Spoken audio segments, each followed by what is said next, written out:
Bonjour à vous et bienvenue sur l'Espace Proactif. Martin avec vous aujourd'hui pour une nouvelle vidéo. Alors que, et voilà, on me le rappelle, les Américains se préparent à célébrer leur indépendance. C'est toujours le 4 juillet. Et parlant d'Américains, écoutez, plusieurs informations ce matin au niveau économique. D'abord, nous avions les chiffres concernant la création d'emplois. On va regarder ça ensemble. Ensuite, aller jusqu'à tard hier dans la nuit, il y a eu des négociations entre les différents partis politiques pour faire passer le Big Beautiful Bill, la nouvelle législation que Donald Trump cherche à mettre en place, énormément de pression sur les républicains. On va voir les conséquences de ça aussi. Et écoutez, aujourd'hui, donc, les nouvelles qui ont attiré mon attention au fil des dernières semaines. Ensuite, on va regarder le marché, le secteur des commodités, les matières premières qui explosent, la demande physique qui explose, telle qu'on en avait discuté, que ce soit l'uranium, le palladium, l'argent, l'or, qui a fait un mouvement important, comme vous le savez, qui consolide aujourd'hui.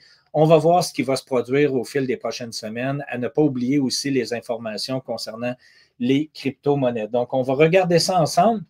Avant de démarrer, je vous invite à jeter un œil directement sur notre site web espaceproactif.com. Vous allez avoir accès tout simplement, là, on le met à jour à tous les mois. Vous allez avoir accès aux performances de notre portfolio. Et en arrière de tout ça, ici, je vous invite à vous procurer l'infolette tout à fait gratuite. C'est gratuit, donc vous pouvez tout simplement y accéder en allant vous y inscrire et vous allez commencer votre expérience avec nous, encore une fois, d'une manière tout simplement gratuite. Donc, je vous y invite à aller directement sur notre site pour pouvoir en profiter. Alors, les nouvelles qui ont attiré mon attention depuis les derniers jours, depuis les dernières heures, eh bien, on a sorti ce matin la création d'emplois aux États-Unis. Et il est sorti des chiffres à plus de 145 000 emplois qui ont été créés. En plus de tout ça, comprenez bien qu'il y a énormément d'immigrants illégaux qui se font sortir du pays en ce moment. Donc, vous comprenez que les chiffres, encore une fois, ça peut être légèrement manipulé, n'est-ce pas? Chose certaine, les fiers partisans du groupe Make America Great Again, les fervents défenseurs de Trump, ont sorti les clairons ce matin avec oui, 145 000, la création d'emplois, l'économie va bien. Et bien sûr, on ne regarde pas les petits caractères sous-jacents pour se rendre compte, encore une fois, tel que déjà vu du côté de l'Europe, du côté du Canada au fil des dernières années, c'est le gouvernement qui crée un maximum d'emplois. Et si vous vous souvenez bien, on avait discuté, le gouvernement qui crée des emplois met tout simplement encore plus de pression sur le système économique. Ce n'est pas la même chose que lorsque vous avez des emplois qui sont créés d'une manière organique dans le secteur privé. En même temps qu'on voit la création d'emplois, de l'autre côté, vous avez des sociétés comme Microsoft qui ont annoncé plus de 9000 pertes d'emplois. Et ça s'accumule sur les emplois qui ont déjà été perdus au fil des derniers mois du côté de Microsoft. Et comprenez bien que non seulement vous avez l'arrivée qui prend des effets importants du côté de l'intelligence artificielle, vous avez aussi énormément de ce qu'on appelle cheap labor, donc des immigrants qui ont été invités et qui maintenant travaillent à faible coût pour les sociétés au lieu d'employer des gens compétents. Eh bien là, lorsqu'on regarde les chiffres de ce matin, la grande majorité des emplois ont été créés du côté du gouvernement. Le secteur de l'éducation privée et les services de santé, encore une fois, aux États-Unis, qui sont soutenus par les compagnies d'assurance, comme vous le savez. Pour le reste, c'est pas impressionnant. Là. Secteur minier, le logement, le secteur hospitalier, manufacturier, soit qu'on est en baisse ou on est principalement à la même position que le mois précédent. Mais pour l'instant, comme vous le voyez, c'est le gouvernement. Mais là, bon, écoutez, les clairons sont sortis, les nouvelles sont bonnes. Et de l'autre côté, eh bien, il y a eu des négociations toute la nuit pour faire passer, tel que je l'ai mentionné, le Big Beautiful Bill. Ce qui se cache dans le Big Beautiful Bill, grosso modo au niveau économique, c'est tout simplement une augmentation de la dette potentielle de plus de 5 billiards de dollars aux États-Unis. Donc, Trump, comme tous les autres présidents et partis précédents, eh bien, se positionne pour tenter de sauver le gouvernement à court terme et on repousse tout simplement le problème à plus tard. Donc, on remet tout ça en différé. Et comme vous le savez, plus on repousse la dette, les taux d'intérêt et tout ce qui va avec, eh bien, à un moment donné, cette position-là est absolument insoutenable. Et c'est ce qu'on est en train de voir. Donc, Trump n'est pas mieux que tous les autres présidents.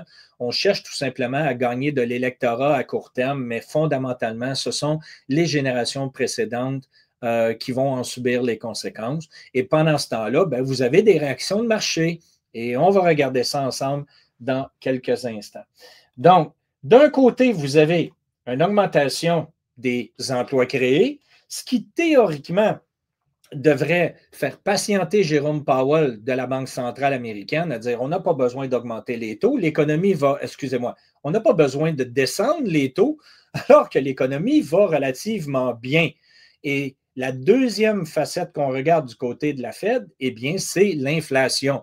Et l'inflation est en baisse. Donc, vous avez Trump d'un côté qui veut stimuler l'économie pour relancer son programme des tarifs douaniers, tout ce qui va avec.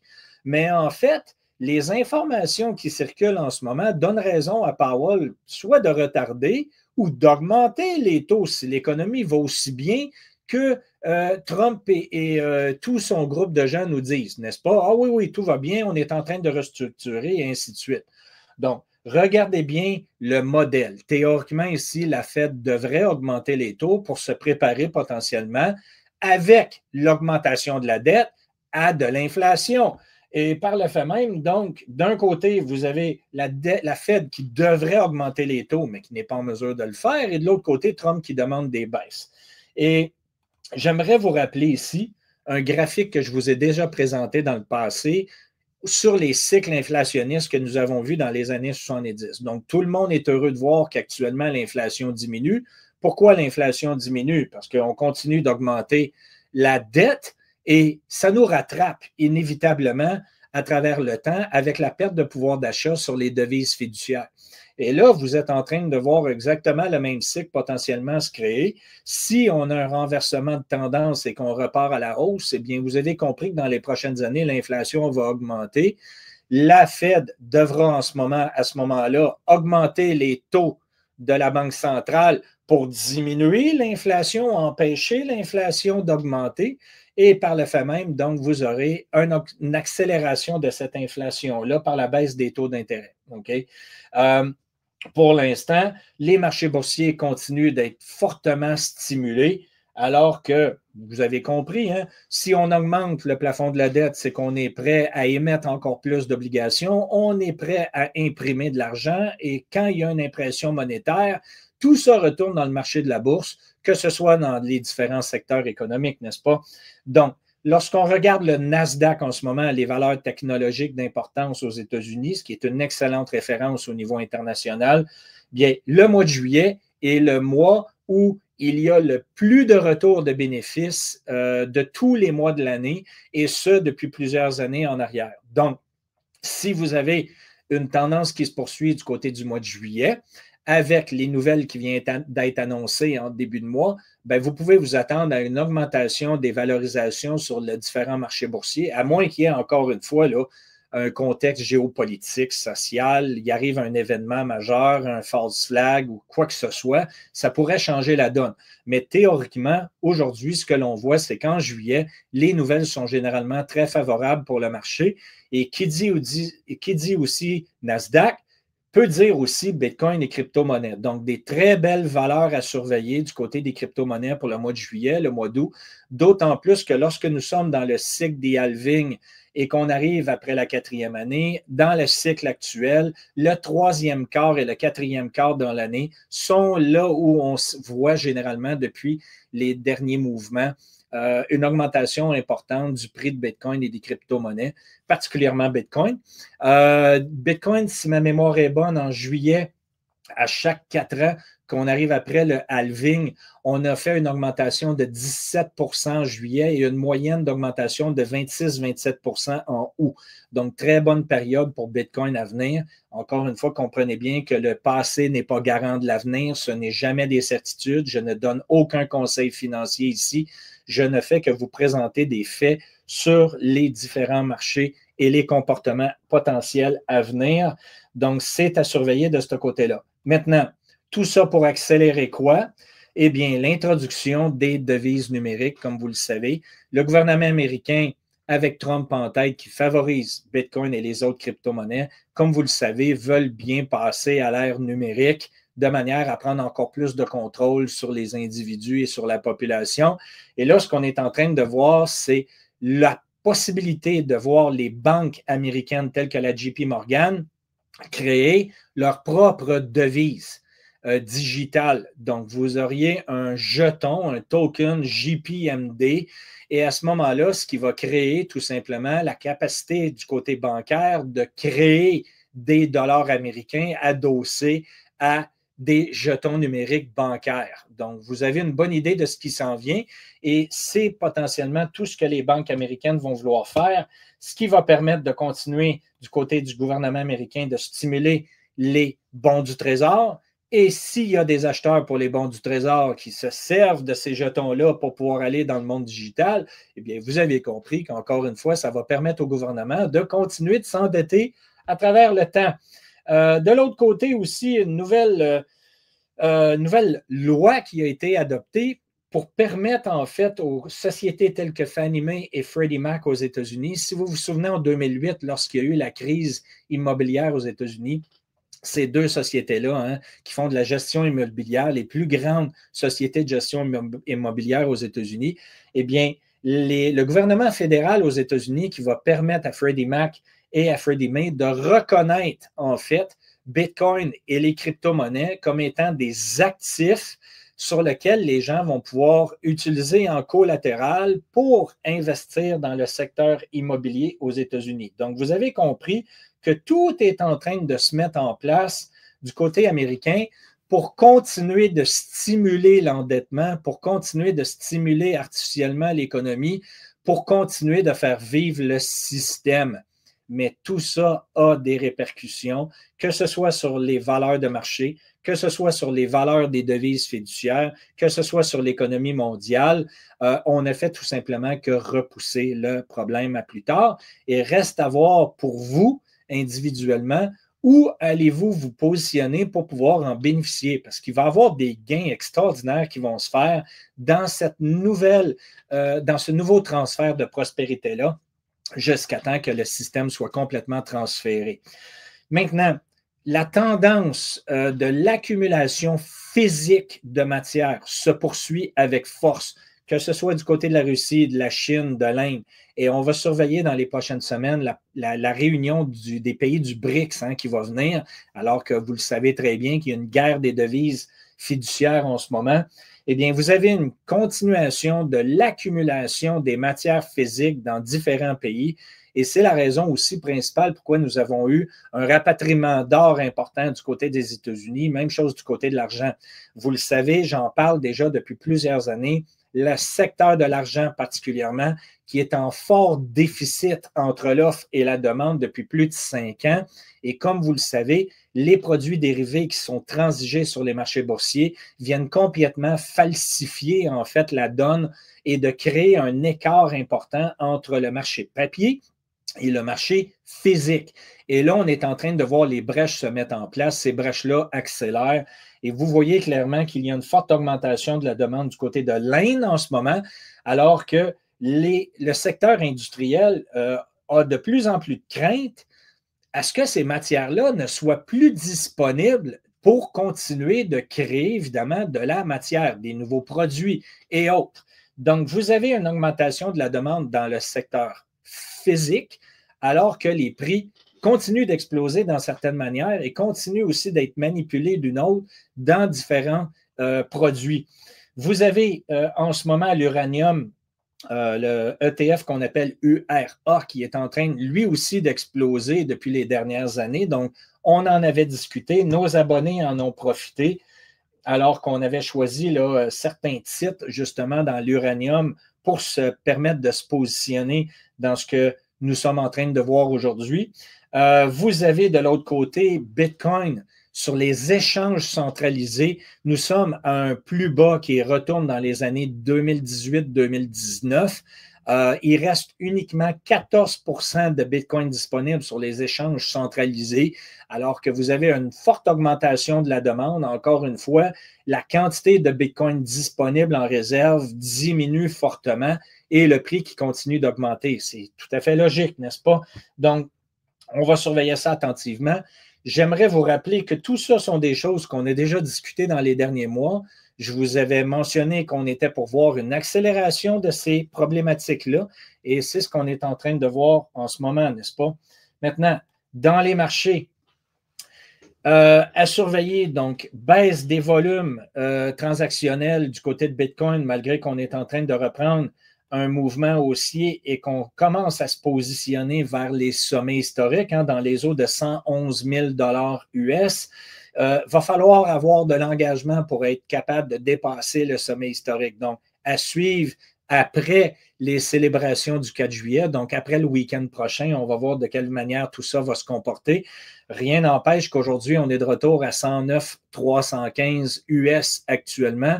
Vous avez aussi Ethereum qui a pris énormément de force dans le courant des derniers jours, ce qui peut annoncer, ce n'est pas une certitude, mais ce qui peut annoncer des très bonnes nouvelles là, pour les jetons, les différentes crypto-monnaies aussi. L'argent qui continue son mouvement. Vous voyez clairement là, la même chose. On est en train de retourner tester les derniers sommets dans les autres 37,44, alors que nous sommes à 37,3. Ce que je vous avais aussi annoncé. Le petit point qui est très important, je vais prendre une minute ici pour vous expliquer quelque chose de vraiment important. Ce n'était pas prévu dans mon horaire aujourd'hui, mais maintenant que je le vois visuellement, je veux en discuter avec vous. Pour ceux qui nous suivent depuis longtemps et pour les derniers arrivés aussi, vous savez très bien que les marchés, les banques possèdent des positions short en quantité absolument astronomique. En gros, qu'est-ce que ces produits-là leur permettent de faire? C'est d'empêcher le prix de monter artificiellement. Et ils ont fait une accumulation record historique le mois dernier. Et vous comprenez bien que lorsque ces positions-là sont prises par les banques, si le prix continue de monter, les banques sont en perte. Et ils doivent, à un certain moment, se débarrasser de ces positions-là baissières, c'est-à-dire donc de racheter ces positions-là, ce qui fait augmenter le prix. Okay? Et les banques en subissent les conséquences, potentiellement soutenues par les banques centrales. Comprenez-moi bien, OK? Ils ne subissent jamais vraiment les conséquences. Mais je vous parle tout simplement là, des systèmes dans le marché qui existent en ce moment, alors qu'on peut miser sur les prix à la baisse dans le futur en utilisant ce qu'on appelle des contrats futurs dans le marché de la bourse. Donc, ce qui s'est produit et que j'ai suivi avec grand intérêt, c'est dans les derniers jours, et ça depuis là, les eaux du, je vous dirais, le 11-12 de juin dernier, tout ce que vous voyez ici, ce qu'on appelle là, dans le jargon du trading des prix non supportés, que ce soit la grande chandelle ici, la position ici, celle-là ici, celle-là ici, celle-là ici, ce sont des prix non supportés. Ce qui a été phénoménal de constater en temps réel, c'est qu'on se levait le matin ici, heure de l'Amérique du Nord, avec des forts mouvements baissiers à la baisse, pour vraiment maintenir et pousser à la baisse le prix d'une manière artificielle le plus possible. Et ça, on a vu ça depuis des années. Ça fait plus de 15 ans qu'on voit des manipulations de marché, si ce n'est pas encore plus tard. Mais on voit du minimum, depuis que je m'y intéresse, des manipulations de marché pour tenter de supprimer la hausse des prix dans l'argent, particulièrement d'une forte façon.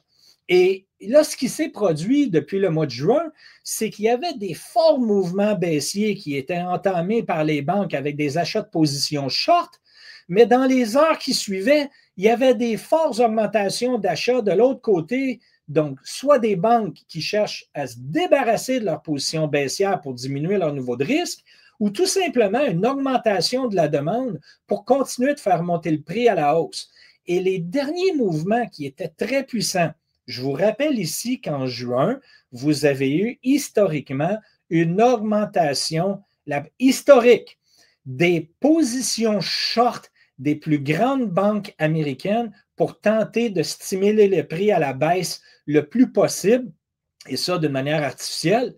Et malgré tout, aujourd'hui, on se retrouve à un sommet qui est le sommet précédent en direction de 50 $ US, le dernier sommet historique qui a eu lieu en 2011, si ma mémoire est bonne. Donc, j'espère que vous comprenez l'importance. La pression haussière est de plus en plus forte, malgré que les banques tentent de stimuler artificiellement le prix et de le maintenir à la baisse. Et ils semblent actuellement perdre le combat. Est-ce possible de voir d'autres mouvements baissiers à fort volume? Absolument. Comme vous le savez, les banques n'ont rien à perdre, mais pour l'instant, les acheteurs ont la main dans le contexte économique actuel. Donc, ça va être intéressant de surveiller ça. De l'autre côté, vous avez un très beau mouvement qui est en train de se mettre en place aussi, alors que la pression augmente. Lorsqu'on va retourner tester les sommets historiques dans l'or, on va avoir une continuation haussière. Pour l'instant, on cherche à venir retester à nouveau, comme on l'a fait à plusieurs reprises. Là. Vous regardez, depuis le début du mois de janvier 2025, on est venu tester cette ligne de tendance-là. Et là, on cherche à la tester à nouveau. Si on n'a pas l'engagement nécessaire du côté des positions vendeurs, eh bien, on va retourner tester le sommet, potentiellement le dépasser, encore une fois, avec l'impression monétaire qui augmente tel que j'en ai discuté. Donc, très bel été potentiellement pour tous ceux qui sont exposés aux matières précieuses, exposés à différents secteurs tels que les matières premières, particulièrement du côté du secteur minier. Et ensuite de tout ça, eh bien, encore une fois, tel que dit, je vous invite à aller directement sur notre espace Pointif. Abonnez-vous à notre infolette gratuite. Vous allez avoir accès à une première lettre et ensuite, vous allez pouvoir suivre les différentes informations que l'on va vous offrir, incluant les transcripts des vidéos d'aujourd'hui en version écourtée pour tous ceux qui n'ont pas le temps nécessairement de regarder mes vidéos d'une vingtaine de minutes. Donc, si vous voulez comprendre tout ça d'une manière écourtée, abonnez-vous à notre infolette gratuite. Ça va être offert au fil des prochains jours. D'ici là, joyeux anniversaire à nos amis américains, n'est-ce pas? Et pour le reste, je vous souhaite un excellent week-end. À la prochaine vidéo. Merci tout le monde.